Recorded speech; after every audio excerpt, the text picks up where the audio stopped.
Food Safety Administration Imphal is seized expired food items and those without proper packaging during a drive conducted at different locations of Imphal district today.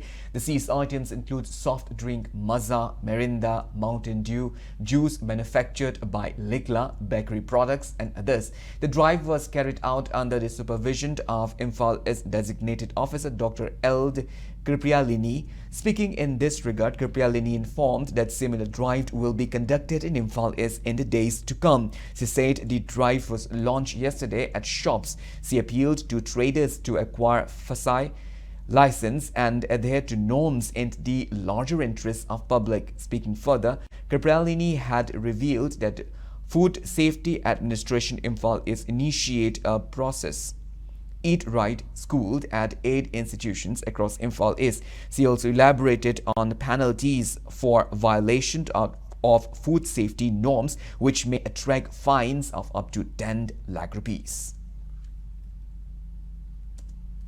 Fast food kumba, hotel kumba lady mayamze yaragadi fasai office laga fasai gi license lobiyu without fasai license yaudana chincha ki business amata chalai bi ade ek lo yam chauna lai ek sigi matung inna license yaudana sathabi batade lupa 10 lakh fo penalty lai akoina khangna basu haiba matamda makoi khangba mi su yawi khangna su lakta basu yawi sije directions ke ka pibam di thokte tawbadabu fasai license lobiyu mathangda adum continue tawtade akoi directly penalty oina lakchagani.